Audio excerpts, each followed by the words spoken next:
इस world cup की शुरुआत से जब पॉइंट टेबल थोड़ा बहुत ऊपर नीचे होना शुरू किया, तभी से हम लोग ये कह रहे थे कि कुछ चीजें ऐसी होती हैं जो टेक्निकली आप कहते हैं कि हाँ अभी है, लेकिन प्रैक्टिकली पॉसिबल नहीं होता। और मैं फिर से बता देता हूं, मोहनदास मेनन जो बहुत बड़े स्टैटिस्टिशियन है, बीसीसीआई के अलावा तमाम बोर्ड्स में उनका जो बहुत रेस्पेक्टेड स्टैटिस्टिशियन है, ये उनके स्टैट्स हैं जो अभी मोहित ने समझाए। मैं एक बार फिर से समझाता हूं और उसके बाद फिर इसको चर्चा को आगे करेंगे। यानी अफगानिस्तान को छोड़ देते हैं, उसके लिए तो मोहित ने कह ही दिया कि वो मतलब वो नेक्स्ट टू इम्पॉसिबल वाला टास्क है। पाकिस्तान का टास्क समझा देते हैं। पाकिस्तान का टास्क ये है कि अगर इंग्लैंड के खिलाफ वो पहले बल्लेबाजी करता है तो 400 रन बनाए, 450 रन बनाए, यानी उतने रन बनाए जिसके बाद उसको इंग्लैंड पर 287 रन से जीत मिले। पहला विकल्प यह है, तब वो उस नेट रन रेट पर पहुंचेगा जो net run rate already New Zealand की टीम का है, और तब वो सेमीफाइनल में जगह बना पाएगा। अगर पहले बल्लेबाजी करता है तो 400, 450, 500 जितना ताकत है बना के दिखा दे। दूसरा सिनेरियो यह है कि अगर वो पहले गेंदबाजी करता है तो इंग्लैंड की टीम को उस लक्ष्य पर रोक दे जिस लक्ष्य को वो सिर्फ 16 गेंद में हासिल कर ले। यानी ये जो मैच होता है 50 ओवर, एक ओवर में 6 गेंदें, यानी 300 गेंदें, 300 गेंद में से 284 गेंदें बची रहें, तब अगर पाकिस्तान जीत जाता है तो वो सेमीफाइनल में होगा। अब दोनों ही सूरतें आप लोग सब्सक्राइबर्स जो इस ब्रॉडकास्ट को देख रहे हैं बहुत अच्छी तरह जानते हैं, क्रिकेट को समझते हैं कि दोनों ही सूरतें जो है बहुत ही नामुमकिन सी हैं। मोहित, इसका संदेश बहुत साफ है। आप एक बड़े टूर्नामेंट में बारिश के भरोसे, किस्मत के भरोसे एक आध मैच जीत सकते हैं, टूर्नामेंट नहीं जीत सकते। और टूर्नामेंट जीतने की तो बात छोड़िए, आप नॉकआउट स्टेज में नहीं पहुंच सकते। बिल्कुल, यहाँ पर आपको अपनी किस्मत खुद ही लिखनी होगी और जैसे टॉप टीमें लगातार करती आई हैं, वो इसी तरह से अपनी पूरी प्लानिंग करती है। इंडिया ने जो पूरा किया कि इंडिया ने पूरा वर्ल्ड कप में डोमिनेट किया। साउथ अफ्रीका के साथ भी यही हुआ कि उनका मैसेज क्लियर था कि हमको डोमिनेशन ही करनी है। ऑस्ट्रेलिया के साथ भी ये हुआ। आप एक या दो मैच हो सकता है, आपको ये हो सकता है कि कभी एक नेट रन रेट की चीजें फंस गई कि आपको 2 रन चाहिए, 5 रन चाहिए, आप वो चीजें कर सकते हैं कि जैसे पाकिस्तान के साथ न्यूजीलैंड वाले मैच में हुआ। आपके हाथ में वो मैच पूरी तरह से नहीं था, न्यूजीलैंड के हाथ में ही पूरा मैच था। 400 रन बना देना आसान नहीं है और उसके बाद आप उसको चेज नहीं कर पाते। एक फेज ऐसा आता है कि जब आपको एक अच्छी शुरुआत मिलती है, जो फकर जमान ने किया भी, लेकिन जैसे हमने पहले भी ये चर्चा की, अगर बारिश ना आती तो शायद शायद एक मौका ऐसा आता जहां पर पाकिस्तान वहां पर दबाव में आता और वही चीज होती, दबाव, बारिश की वजह से पाकिस्तान वो दबाव ही नहीं झेल पाया। तो ऐसे में आपने सर बिल्कुल सही कहा कि आप पूरा टूर्नामेंट इस भरोसे नहीं जीत सकते हैं कि जहां पर आप ये सोचें कि बस हम खेलने जाएंगे और कुदरत का निजाम काम आएगा हमारे और हम वहां पर जीत जाएंगे। ये हर बार नहीं होता, एक मैच में होता है, एक ओवर में होता है, एक आउट में होता है। लेकिन आप इस तरह से नहीं जा सकते कि हमको टूर्नामेंट में किसी भी तरह यहाँ पर आप मदद मिल जाए, बारिश की मदद मिल जाए, डीआरएस मिल जाए या कुछ चीजें हो जाए। आपको अपनी तैयारी खुद ही करनी होगी। आपको पूरा टूर्नामेंट उस फेज से निकलना होगा कि आप शुरुआत में ही उस स्थिति में हो जहां पर आप नॉकआउट स्टेजेस में आसानी से पहुंच जाए। बिल्कुल। और कुछ बातें जो हम लोग लगातार कर रहे हैं पाकिस्तान को लेकर, पाकिस्तान की टीम को लेकर, पाकिस्तान क्रिकेट बोर्ड को लेकर। आज अभी सुबह एक स्टोरी लिख रहा था मोहित, और मैंने लिखा, मुझे याद आया बचपन, क्लास में कुछ बच्चे ऐसे होते थे ना जो जिनका अपने होमवर्क पर ध्यान नहीं होता था, लेकिन वो दूसरों के क्लास वर्क पर बहुत ध्यान रखते थे। उनको इस बात से कोई परवाह नहीं थी कि उनके खुद के टिफिन में क्या है, लेकिन दूसरे के टिफिन में क्या है इसमें उनकी नजर रहती थी।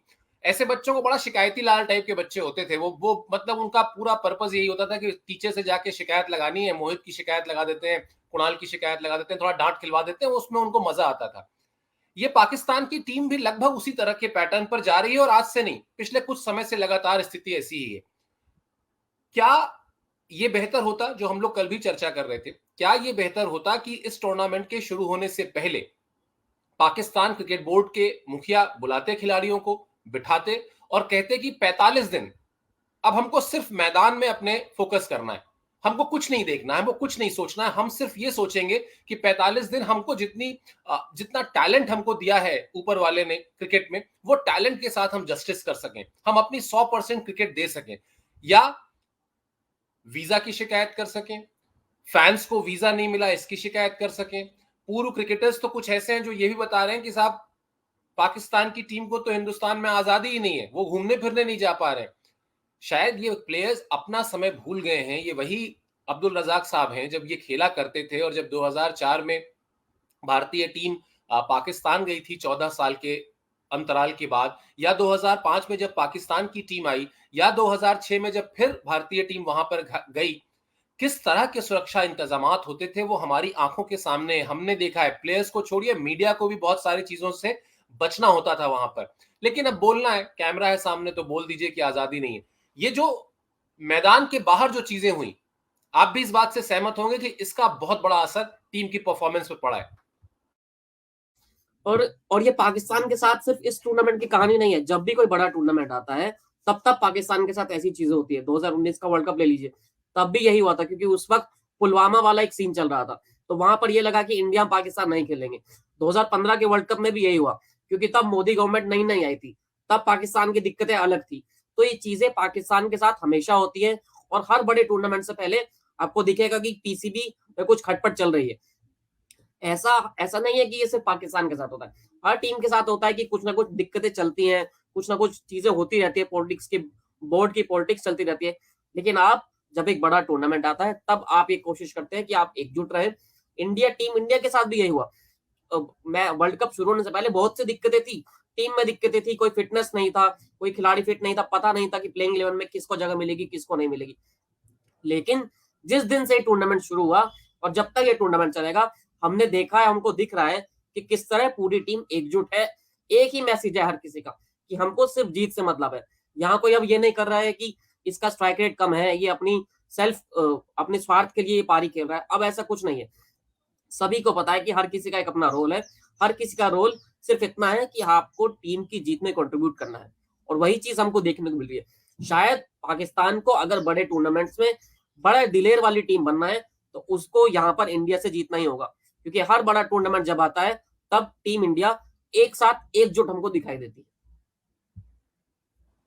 और थोड़ा सा इसमें मतलब आप पूरी तरह से नहीं, लेकिन थोड़ा सा क्लीन चिट अगर पाकिस्तान के प्लेयर्स को देना चाहे मोहित, तो मुझे तो लॉजिकल लगता है, मुझे तो तार्किक लगता है। मतलब आप ये सोच के देखिए कि पाकिस्तान के प्लेयर्स जो आईपीएल नहीं खेलते हैं, जिनको दुनिया की बाकी सारी टीमें जो हैं उसके खिलाड़ी यहां पर आकर आईपीएल खेलते हैं, उनके खिलाड़ियों को लोग जानते हैं, उनके खिलाड़ियों को लोग अप्रिशिएट करते हैं। आप अफगानिस्तान की टीम के लिए सपोर्ट देखिए, आप ग्लेन मैक्सवेल ने जब उस दिन 200 किया उस पर उनका सपोर्ट देखिए। ये सपोर्ट पाकिस्तान की टीम के साथ नहीं है। क्यों? क्योंकि उनके प्लेयर्स आईपीएल नहीं खेलते। तो घरेलू फैंस जो थोड़े बहुत सपोर्ट कर भी देते हैं वो बिल्कुल शून्य है पाकिस्तान के लिए, पहली चीज। दूसरी चीज, आप बाकी टीमों के मुकाबले भारत के पिचेस, भारत के मैदानों को कम समझते हैं, या कहना चाहिए नहीं समझते हैं। मतलब आप सिर्फ इस रेपुटेशन पर आते हैं कि सब कॉन्टिनेंट की पिच है, जैसी पाकिस्तान में होती है वैसी ही हिंदुस्तान में भी होगी, वैसी ही श्रीलंका में भी होगी। लेकिन ऐसा नहीं है, थोड़ा बहुत बदलाव आपको हर जगह मिलता है। तो प्लेयर्स तो पहले से ही बेचारे एक फैंस की का अभाव, पिचेस उनकी जानकारी का अभाव, इस तरह की समस्याओं से जूझ ही रहे थे। और उसमें सामने विरोधी टीम, उस विरोधी टीम के खिलाफ अगर भारत के कॉन्टेक्स्ट में बात कर लें तो वर्ल्ड कप में लगातार हार का रिकॉर्ड, यानी हर वो चीज जो खिलाड़ियों के लिए अगेंस्ट होती है, जहां उनको बहुत सारे मनोबल की जरूरत होती है, जहां उनको बहुत सारे आत्मविश्वास की जरूरत होती है। और ये आत्मविश्वास कौन देगा? ये आत्मविश्वास आपका बोर्ड ही तो आपको देगा। पीसीबी जो है वो बीसीसीआई के तरह ही तो एक संस्था है। बीसीसीआई हमेशा अपने खिलाड़ियों के साथ खड़ी होती है। इसीलिए ना कि आप एक पेरेंटल बॉडी हैं, आप इस देश में क्रिकेट को चला रहे हैं, इसलिए आप इन खिलाड़ियों के पेरेंट्स हैं, अभिभावक हैं। शायद वो मिसिंग पॉइंट रहा कंप्लीटली।